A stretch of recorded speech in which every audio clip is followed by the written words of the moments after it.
Good morning dear students. आज आपल्याला कोडॉमिनन्स आणि मल्टिपल अलील्स आणि प्लिओट्रॉपी बघायचं आहे. हे सगळे इंट्राजेनिक आणि इंटरजेनिक इंटरॅक्शन्स जे आपण पाहिलं होतं त्याचे हे टाईप्स आहेत. तर काल आपण ऑलरेडी डॉमिनंट शिकलो आहे, ठीक आहे, किंवा आपण इनकम्प्लीट डॉमिनन्स शिकलो आहे काल ऑलरेडी, की ज्याच्यामध्ये आपण काय पाहिलं होतं की पार्शियली दोन्ही अलील्स जे आहेत ते काय होतात, एक्सप्रेस होतात. म्हणजे एक कोणताही जी दुसऱ्याची जी एक्सप्रेशन असतं ते कम्प्लिटली सप्रेस करू शकत नाही, स्टॉप करू शकत नाही, म्हणून ते अर्धवटपणे एक्सप्रेस होतात, म्हणून आपण त्यांना पार्शियली एक्सप्रेस असं म्हणतो आणि म्हणून त्याला इनकम्प्लीट डॉमिनन्स असं म्हटलं जातं. तर our next point is codominance and then we are going to turn towards the multiple alleles and then pleiotropy. ठीक आहे. Let us study about what is codominance. Codominance म्हणजे काय ते बघायचं आपल्याला. तर मी सिम्पली बाळगून तुम्हाला कळण्यासाठी इथे कुठल्याही प्रकारची लेंदी थिअरी नाही लिहिली आहे. याच्यामध्ये फक्त मी एक्झाम्पल सांगणार आहे.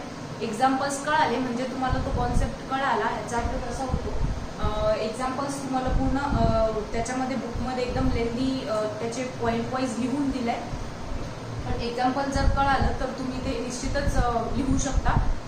रायटिंग फॉर्मॅटमध्ये तुम्ही त्याला कन्वर्ट करू शकता. तर सगळ्यात पहिले आपल्याला कोडॉमिनन्स बघायचं आहे. Both alleles express equally in F1 hybrid. आता आधीच्या याच्यामध्ये आपण काय पाहिलं होतं की जिकडे दोन्हीही अलील्स जे आहेत ते पार्शियली एक्सप्रेस होतात त्यांना आपण काय म्हटलं होतं, इनकम्प्लीट डॉमिनन्स म्हटलं होतं, किंवा ते इनकम्प्लिटली एक्सप्रेस होतात. दोघंही इक्वली एक्सप्रेस होत नाही, दोन्ही अलील्स जे असतात ते. पण इथे काय होतं की दोन्हीही जे अलील्स असतात ते दोन्ही alleles both the alleles express equally. दोघंही कसे एक्सप्रेस होणार, इक्वली एक्सप्रेस होणार. कोणता कमी नाही होणार एक्सप्रेस किंवा कुठला जास्त एक्सप्रेस होणार नाही. दोन्ही पण कसे ते एक्सप्रेस होणार, इक्वली एक्सप्रेस होणार in F1 hybrid. F1 hybrid म्हणजे पहिल्या जनरेशनमध्ये जे ऑफस्प्रिंग जे प्रोजेनी तयार होतं त्याला आपण F1 हायब्रिड असं म्हणतो. कारण जो तयार झालेला असतो तो हायब्रिडच असतो, तो प्युअर नसतो, होमोझायगस नसतो, तर तो हेटेरोझायगस असतो, राईट. तर मग इथे काय सांगितलंय, कोडॉमिनन्स मध्ये जे अलील्स असतात ते दोन्हीही अलील्स इक्वली एक्सप्रेस होतात F1 हायब्रिड मध्ये किंवा पहिल्या जनरेशन मध्ये, F1 जनरेशन मध्ये. सच अलील्स आर कॉल्ड ॲज कोडॉमिनंट अलील. मग अशा अलील्सना तुम्ही काय म्हणणार बाळांनो, कोडॉमिनंट अलील म्हणणार, की ज्याच्यामध्ये दोन्हीही अलील्स इक्वली एक्सप्रेस होतात. ओके. आता मग आपल्याला turn to the example of codominance, ज्याच्यावरून तुम्हाला लवकर तो कॉन्सेप्ट लक्षात येईल. तर एक्झाम्पल आहे कोट कलर इन कॅटल. गायींमध्ये जो कोट कलर असतो किंवा त्यांचा जो हेअर कलर असतो त्यांच्या बॉडीवरचा, तर त्याच्यामध्ये कुठल्या प्रकारे कोडॉमिनन्सी असते ते याच्यामध्ये आपल्याला बघायचं आहे. तर सगळ्यात पहिले आपण फिनोटाईप घेत असतो निश्चितच, एक्सटर्नल अपीअरन्स. तर एक आपण घेतला रेड कलर आणि दुसरा आपण घेतला व्हाईट कलर. आता हे सिम्बल्स मी तुम्हाला ऑलरेडी सांगितलंय, this one is male and this one is female. ठीक आहे. तर फिनोटाईप म्हणजे एक्सटर्नल अपीअरन्स. तर मग एक कॅटल आपण घेतली रेड कलरचा आणि दुसरा कॅटल आपण घेतला व्हाईट कलरचा. ठीक आहे. तर मग आता त्याचा जिनोटाईप म्हणजे त्याच्यासाठी आपण कुठले लेटर्स यूज करतोय, तर नेक्स्ट पॉइंट इज जिनोटाईप. मग रेड साठी जिनोटाईप आपण घेतला कॅपिटल आर, व्हाईल व्हाईट साठी आपण हे घेतला जिनोटाईप घेतला कॅपिटल डब्ल्यू. आता मी आधीच्या व्हिडिओमध्ये तुम्हाला सांगितलं होतं की डॉमिनन्सीसाठी आपण ऑलवेज कॅपिटल लेटर्स यूज करतो आणि रेसेसिव्हसाठी आपण ऑलवेज स्मॉल लेटर्स यूज करतो. कोडॉमिनन्स एक्सेप्शन की ज्याच्यामध्ये या एक्झाम्पलमध्ये तुम्हाला दोन्हीही लेटर्स कसे दाखवले, कॅपिटल दाखवले, पण वेगवेगळे आहेत, राईट. एक आर आहे तर एक डब्ल्यू आहे. ठीक आहे. तर मग रेड साठी आपण कॅपिटल आर घेतलंय आणि व्हाईट साठी आपण कॅपिटल डब्ल्यू घेतलंय. मग आता ह्याच्यापासून तयार होणारे gametes is the next step. तर गॅमेट याचा आहे कॅपिटल आर आणि याचा आहे कॅपिटल डब्ल्यू. ठीक आहे. तर मग जेव्हा या गॅमेट्सचं फ्युजन होणार तेव्हा इकडे फॉर्म होणार कॅपिटल आर कॅपिटल डब्ल्यू आणि इकडे सुद्धा फॉर्म होणार कॅपिटल आर कॅपिटल डब्ल्यू. ठीक आहे. म्हणजे दोन्हीकडे गॅमेटचं फ्युजन होऊन काय तयार झालंय, capital R capital W capital R capital W. का? कारण की F1 हायब्रिड मध्ये दोन्हीही अलील्स इक्वली समप्रमाणामध्ये एक्सप्रेस होतात, म्हणून ते 50-50% येणार दोघंही. ठीक आहे. मग RW कोणता कलर रिप्रेझेंट करतो? इथे जर आपण रेड कलर घेतलाय आणि इकडे व्हाईट कलर घेतलाय आपण, राईट, तर मग RW रिप्रेझेंट्स रोन कलर. ठीक आहे. रोन कलर म्हणजे काय की ज्याच्यामध्ये व्हाईटही येणार आणि रेडही येणार. आता बऱ्याच वेळा जर तुम्ही पाहिलं असेल तर बऱ्याचशा गायी अशा असतात की ज्यांची बॉडी ही रेड असते आणि त्याच्यावर व्हाईट कलरचे पॅचेस असतात, किंवा मग व्हाईट कलरची पूर्ण बॉडी असते आणि त्याच्यावर रेड कलरचे पॅचेस असतात. ऍक्च्युली तो हेअर कलर असतो, त्यांचा बॉडी कलर आपण नाही म्हणू शकत, पण असं कॉम्बिनेशन असतं की रेड बॉडी असेल, रेड हेअर्स असतील तर त्याच्यावर व्हाईट कलरचे पॅचेस असतात, किंवा व्हाईट कलरचे पूर्ण बॉडी असेल तर त्याच्यावर रेड कलरचे पॅचेस असतात. तर मग हे जे पॅचेस असतात किंवा हे जे दोन्हीही कलर्स त्या बॉडीमध्ये एक्सप्रेस होतात त्याला आपण रोन कलर म्हणतो. रोन कलर म्हणजे काय? Combination of both the colours, that is red and white. ठीक आहे. तर मग F1 जनरेशन मध्ये आपल्याला कसले हायब्रिड मिळाले बाळांनो? रोन कलरचे हायब्रिड मिळाले की हाफ ऑफ दी जे जनरेशन होतं किंवा मेल जे होते ते रोन कलरचे होते आणि हाफ ऑफ दी फिमेल जे होते ते सुद्धा रोन कलरचे होते. ठीक आहे. तर मग असो फर्स्ट जनरेशन मध्ये आपल्याला कोणता कलर मिळाला? रोन कलर मिळाला. ना आपल्याला रेड पूर्ण मिळाला ना आपल्याला व्हाईट पूर्ण मिळाला, आपल्याला त्या दोघांचं कॉम्बिनेशन मिळालं, दॅट इज रोन. ठीक आहे. मग आता ही झाली F1 जनरेशन. आपण 2 जनरेशन स्टडी करत असतो, राईट. मग F1 हायब्रिड तयार झाला, F1 जनरेशन आपण बघितली. Then turn to the next point, that is F2 generation. ठीक आहे. मग F2 जनरेशन मध्ये आपण काय करतो की हे पहिल्या F1 हायब्रिड किंवा F1 जनरेशन मध्ये जे प्रोजेनी किंवा ऑफस्प्रिंग तयार झालंय त्यांचंच आपण मेटिंग घडवून आणतो किंवा क्रॉसिंग घडवून आणतो. ठीक आहे. तर काय होतं की this one is female and this one is male, हे सिम्बॉल्स मी लिहिले तिकडे. ठीक आहे. तर मग रोनचा RW आणि या रोनचा RW म्हणजे गॅमेट्स 2 प्रकारचे तयार होणार, एक हा R आणि एक हा W. वाईल याचा एक R आणि याचा एक W, दोन्हीकडे वेगवेगळे दिले कारण की मेल फिमेल वेगवेगळे आहेत. ठीक आहे. मग आता हे गॅमेट्स आहेत या रोनचे किंवा या F1 जनरेशनचे, हे दोन्ही काय आहेत? गॅमेट्स आहेत. वाईल याचे गॅमेट्स आहेत हे दोन, that is R and W. ठीक आहे. मग आता कशा प्रकारे क्रिसक्रॉस होणार आहे ह्याच्यामध्ये? तर सगळ्यात पहिले आपण कॉम्बिनेशन घेणार आहोत हा R आणि हा R. ठीक आहे.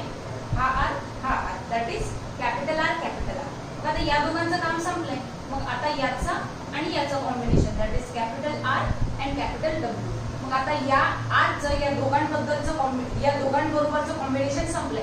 ते टर्न टू दी W. ठीक आहे. W आणि R, पण आपण R आधी लिहिणार. ठीक आहे. म्हणून इथे काय तयार झालंय? R आणि W. कारण आता आपण यांचं या आरचं आणि या दोघांचं कॉम्बिनेशन संपलंय. मग आता W कडे वळणार आपण, W आणि या दोघांचं कॉम्बिनेशन. तर W आणि R आहे तर इथे R नेहमी सुरुवातीला येणार. ठीक आहे. R and W. मग आता या दोघांचं काम संपलंय. मग राहिलं कोण? हे 2 W राहिले. तर W W, that is white. ठीक आहे. मग इकडे जर तुम्ही पाहिलं तर फर्स्ट इज R R. ठीक आहे. Second one is R W, हे इथे लिहिलंय आपण. मग परत RW आणि नंतर WW. ठीक आहे. हे ॲरोज जर तुम्ही लक्षात घेतले तर तुम्हाला कळेल की क्रिसक्रॉस कशा प्रकारे आपण केलंय. ठीक आहे. या Rचं आपण या दोघांबरोबर कॉम्बिनेशन घेतलं आणि नंतर या Wचं आपण परत या दोघांबरोबर कॉम्बिनेशन घेतले. That's it. त्याच्यापेक्षा वेगळं आपण काहीच नाही केलं याच्यामध्ये. ठीक आहे. तर पहिला कॅपिटल R आहे.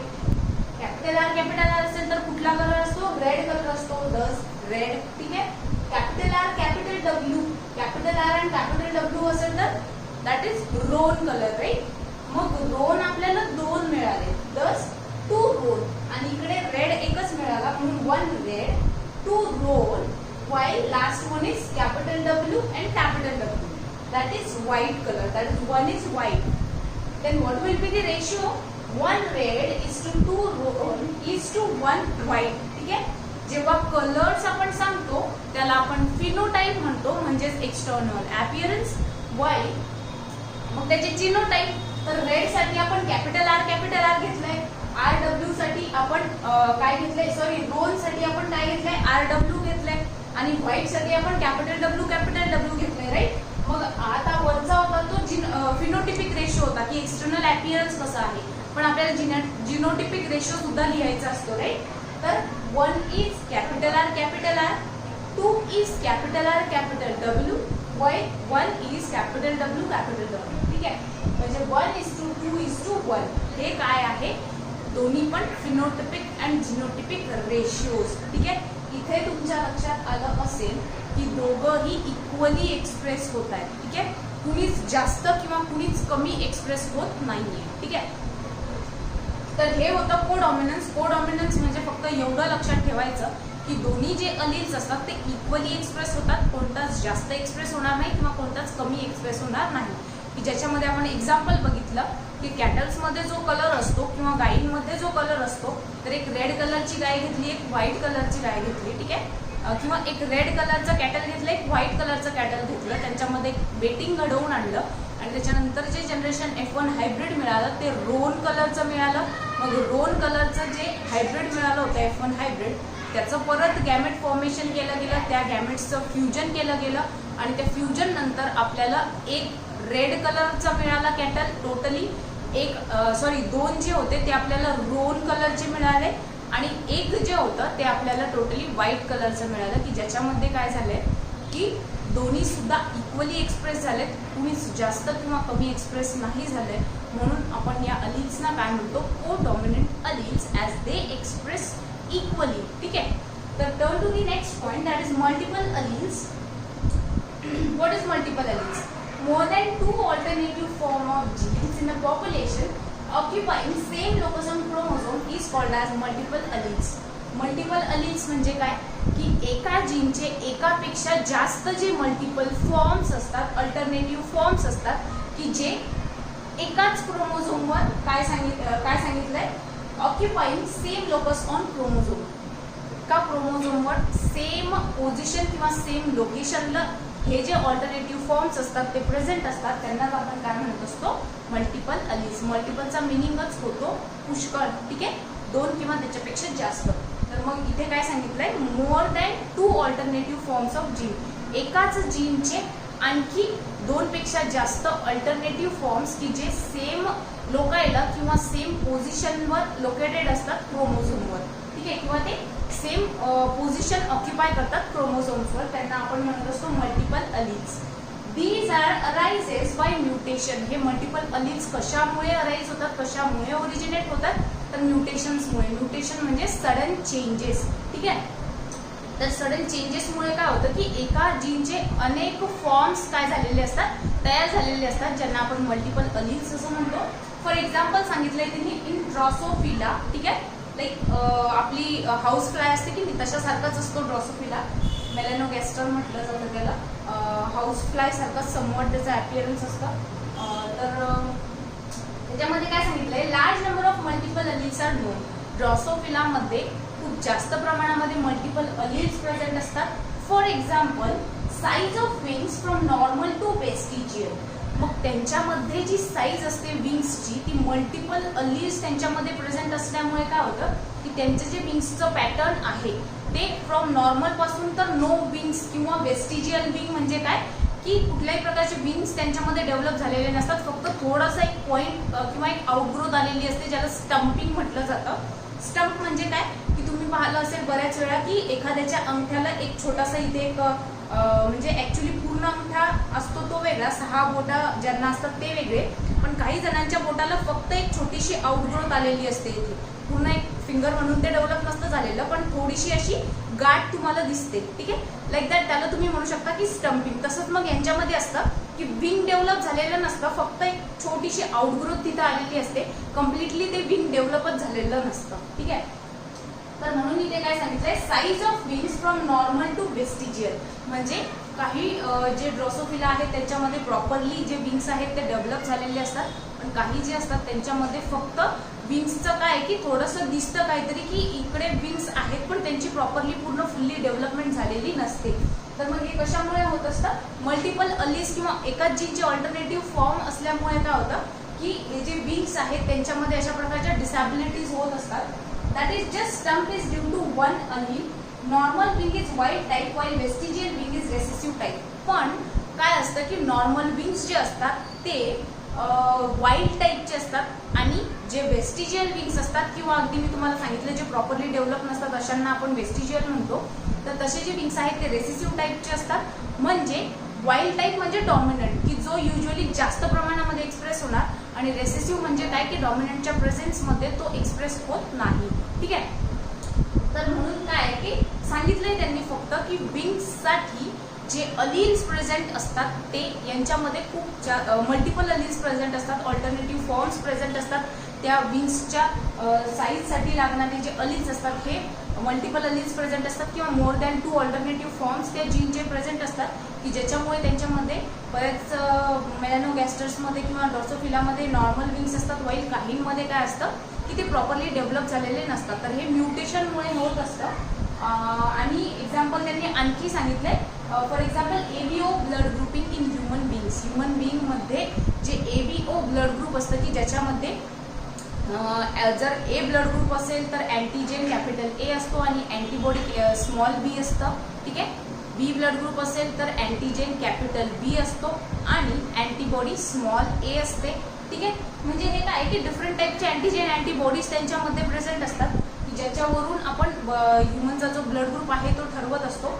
तर दॅट्स इट. मल्टिपल एलिल्समध्ये तुम्हाला फक्त एवढं लिहायचं आहे की ड्रोसोफिलामध्ये जे विंग्सचा पॅटर्न चेंज होत जातं ते मल्टिपल अलील्समुळे असतं. आणि पुन्हा दुसरं एक्झाम्पल काय सांगितलंय, ABO blood grouping in human being. Usually तुम्हाला मल्टिपल अलील्सची फक्त डेफिनेशन विचारली जाते, तर ती तुम्हाला इकडे मी लिहून दिली आहे. तर दॅट्स इट. हे होतं multiple alleles. Then we turn to the next point and last point of today's lecture, that is pleiotropy. What is pleiotropy? When single gene controls 2 different traits called as pleiotropic genes and phenomenon is called as pleiotropy or pleiotropism. Pleiotropy म्हणजे काय? जेव्हा एक single gene 2 वेगळे character control करत असतो किंवा 2 वेगवेगळ्या कॅरेक्टर्ससाठी responsible असतो, त्याला आपण प्लिओट्रॉपिक जीन आणि त्या फेनॉमेनॉनला किंवा त्या टर्मला आपण प्लिओट्रॉपी किंवा प्लिओट्रॉपिझम असं म्हणतो. ठीक आहे. तर मग लक्षात घ्यायचं की जेव्हा एक सिंगल जीन 2 वेगवेगळ्या प्रकारचे कॅरेक्टर्स काय करत असतो, परफॉर्म करत असतो किंवा कंट्रोल करत असतो, तेव्हा त्यांना आपण प्लिओट्रॉपिक जीन असं म्हणतो आणि त्या फिनॉमिनॉनला आपण प्लिओट्रॉपिझम किंवा प्लिओट्रॉपी असं म्हणतो. ठीक आहे. फॉर एक्झाम्पल दिले त्यांनी सिकल सेल ॲनिमिया. ठीक आहे. तर सिकल सेल ॲनिमिया काय असतं, मी तुम्हाला असं तोंडी सांगते, ओरली सांगते की काय सिकल सेल ॲनिमिया म्हणजे काय असतं की युजली जस्ट 1 मिनिट, युजली आपले जे रेड ब्लड सेल्स असतात ते स्पेरिकल असतात. ठीक आहे. त्यांचा शेप असा असतो आपल्या नॉर्मल आरबीसीचा रेड ब्लड सेल्सचा. पण जे सिकल सेल ॲनिमिक असतात हा कुणाचा असतो, नॉर्मल ह्युमन बिंगचा रेड ब्लड सेल्सचा शेप असा स्पेरिकल असतो. पण जे सिकल सेल ॲनिमिक असतात त्यांच्यामध्ये हा शेप मून शेप असतो. ठीक आहे.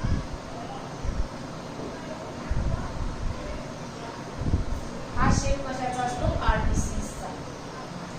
एक गोष्ट लक्षात घ्यायची आहे, जे नॉर्मल ह्युमन बिंग्स असतात त्यांच्यामध्ये रेड ब्लड सेल्सचा जो शेप असतो तो स्पेरिकल सर्क्युलर असतो. पण जे सिकल सेल ॲनिमिक पर्सन असतात, ज्यांना सिकल सेल ॲनिमिया झालेला असतो, त्यांच्यामध्ये रेड ब्लड सेल्सचा जो शेप असतो तो मून शेप असतो किंवा क्रिसेंट्रिक शेप असतो. तर आता तुम्हाला वाटेल कशामुळे असतं हे, तर रेड ब्लड सेल्सना जेव्हा प्रॉपरली ऑक्सिजन सप्लाय होत नाही तेव्हा त्यांचा शेप हा स्पेरिकल पासून चेंज होऊन तो मून शेप होतो आणि ते लोक सिकल सेल ॲनिमिया पासून सफर होतात. ठीक आहे. तर असं मी तुम्हाला सांगितलं फक्त की रेड ब्लड सेल्सचा आपल्या नॉर्मल ह्युमन बिंगमध्ये स्पेरिकल शेप असतो, पण ज्यांना सिकल सेल ॲनिमिया झालेला आहे त्यांचा रेड ब्लड सेल्सचा जो शेप आहे तो मून शेप असतो किंवा क्रिसेंट्रिक शेप असतो. कशामुळे असतं हे, due to low supply of oxygen. Oxygen properly red blood सेल्सपर्यंत पोहोचला नाही तर त्यांचा शेप अशा प्रकारचा होतो आणि ते सिकल सेल ॲनिमिक म्हणून आपण त्यांना डेसिग्नेट करतो. ठीक आहे. तर असो एक्झाम्पल काय सांगितलंय मग, HbS sickle cell anaemic gene हा कसा असतो, Hb raise to the S हा कोणता जीन आहे बाळांनो, सिकल सेल ॲनिमिक. ज्यांच्यामध्ये हा जीन डिटेक्ट झाला इट मीन्स की ते सिकल सेल ॲनिमियापासून सफर झाले. ठीक आहे. किंवा त्यांना सिकल सेल ॲनिमिया आहे. Usually instead of HbS HbA नावाचा नॉर्मल जीन आपल्या बॉडीमध्ये आपल्या रेड ब्लड सेल्समध्ये प्रेझेंट असतो. पण जर एच्या ऐवजी S असेल तर that will be sickle cell anaemic. ठीक आहे. म्हणून इथे काय सांगितले, HbS sickle cell anaemic gene, याला आपण काय म्हणणार, sickle cell anaemic gene. S stands for sickle cell. While HbA raised to the A असेल तर normal healthy dominant gene. A असेल तर it will be normal healthy dominant gene आणि जर HB raise to the S असेल तर that will be sickle cell anaemic gene. ठीक आहे. मग एक्झाम्पल काय सांगितलंय, जर पेरेंट्स आपण जर दोन्हीही पेरेंट्स सिकल सेल ॲनिमिया पासून सफर झालेले असतील किंवा ते सिकल सेल ॲनिमिया कॅरियर असतील त्यांच्या बॉडीमध्ये, त्यांची बॉडी कुठल्याही प्रकारचे सिम्पटम्स नाही दाखवत पण ते कॅरियर असतात. ठीक आहे. तर मग अशा दोन पेरेंट्स मध्ये जर क्रॉसिंग घडवून आणलं जातं, लाईक फिनोटाईप आपण घेतलंय sickle cell carrier cross sickle cell carrier, म्हणजे या दोन सिकल सेल, एक मेल सिकल सेल कॅरियर आणि फिमेल सिकल सेल कॅरियर बरोबर जर दोघांचं जर मेटिंग घडवून आणलं किंवा क्रॉसिंग घडवून आणलं तर आता जिनोटाईप काय येणार, HbA HbS. ठीक आहे. A आणि S कॅरियर आहेत म्हणून दोन्हीही आहेत त्याच्यामध्ये आणि इकडे सुद्धा HbA and HbS. मग आता यांच्यापासून यांचे जे गॅमेट तयार होणार ऑब्विसली HbA आणि HbS सेपरेट आउट होणार. ठीक आहे. म्हणून इकडे आपण वेगवेगळे दाखवले, दॅट इज HbA HbS, कारण हे काय आहेत आता गॅमेट फॉर्मेशन झालंय त्यांचं. ठीक आहे. इकडे सुद्धा काय HbA वेगळा झाला आणि HbS वेगळा झाला, दॅट इज गॅमेट काय झाले सेपरेट आउट झाले. मग आता यांचं क्रॉसिंग, लाईक इकडे जसं क्रिसक्रॉस घडवून आणला आपण तसंच इकडे क्रिसक्रॉस केलाय. सगळ्यात पहिले येणार या HbAचं या दोघांबरोबरचं कॉम्बिनेशन आणि नंतर याचं झालं की या HbSचं दोघांबरोबरचं कॉम्बिनेशन. मग आता HbA आणि HbA पहिलं लिहिलंय आपण HbA. हे कसं आहे नॉर्मल, दोन्हीही जीन्स कोणते आहेत A आहे म्हणून नॉर्मल. मग आता या दोघांचं झालं, मग आता हा आणि हा, मग HbA आणि HbS इकडे लिहिलंय आपण HbA and HbS. मग आता याचं आणि या दोघांचा संबंध संपला. आता टर्न टू दी HbS. ठीक आहे. HbS HbA, मग इथे आपण लिहिलंय HbA HbS. आता या दोघांचं झालंय क्रिसक्रॉस, आता राहिलं कोण HbS and HbS, that will B last HbS HbS. ठीक आहे. असं क्रिसक्रॉस तुमच्या लक्षात आलं पाहिजे नेमकं काय केलंय आपण. एरोज मी दाखवले, थोडंसं जेव्हा मी फोटोज तुम्हाला पाठवले थोडंसं झूम इन करून बघायचंय तुम्हाला की एरोज मी प्रॉपरली दाखवले, त्याच्यामुळे कोणाचं क्रॉसिंग कुणाबरोबर केलंय ते तुम्हाला कळेल. तर सगळ्यात पहिले HbA आहे, दोन्ही A जीन आहेत म्हणजे नॉर्मल असणार. ठीक आहे. पण सेकंड दोन्हीही कसे आहेत HbA HbS HbA HbS, म्हणजे हे आपण काय रिप्रेझेंट करण्यासाठी वापरलं होतं तर सिकल सेल कॅरियर साठी वापरलं होतं. ठीक आहे. म्हणून हे दोन कसे आहेत सिकल सेल कॅरियर आहेत. व सगळ्यात शेवटचं आहे HbS HbS, म्हणजे दोन्ही S आहे म्हटल्यावर तो जो ऑफस्प्रिंग असणार आहे तो कसा असणार आहे बाळांनो, सिकल सेल ॲनिमिक असणार आहे, म्हणजे तो सिकल सेल ॲनिमियापासून सफर होणार. ठीक आहे. तर या अशा दोन लोकांमध्ये एक मेल आणि फिमेल की दोन्हीही कसे आहेत सिकल सेल कॅरियर आहेत, तर यांच्यामध्ये जेव्हा मेटिंग होते किंवा यांच्यामध्ये जेव्हा क्रॉसिंग घडवून आणलं जातं तेव्हा त्यांच्या नंतरची जी जनरेशन असते त्याच्यामध्ये एक प्रोजेनी नॉर्मल असणार, दोन कसे असणार सिकल सेल कॅरियर असणार आणि एक प्रोजेनी जी असणार ती टोटली सिकल सेल ॲनिमियापासून सफर होणार. ठीक आहे. तर ओके, त्याचा सुद्धा रेशिओ आहे 1:2:1. ठीक आहे.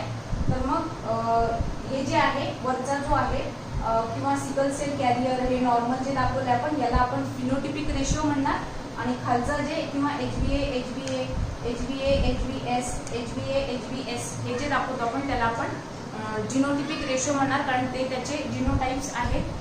तर ओके, काय सांगितलंय मग जेव्हा दोन कॅरियर सिकल सेल कॅरियरचं मेटिंग घडवून आणलं जातं तेव्हा त्यांच्या नंतरची जी जनरेशन असते त्याच्यामध्ये एक नॉर्मल असू शकतो, एक नॉर्मल असणार, एक टोटली सिकल सेल ॲनिमियापासून सफर झालेला असणार आणि दोन कसे असणार सिकल सेल कॅरियर असणार की जे रिस्पॉन्सिबल असतात नेक्स्ट जनरेशन. त्यांची बॉडी कुठल्याही प्रकारची सिम्पटम दाखवणार नाही पण ते कॅपेबल असतात तो डिसीज समोर ट्रान्समिट करण्यामध्ये.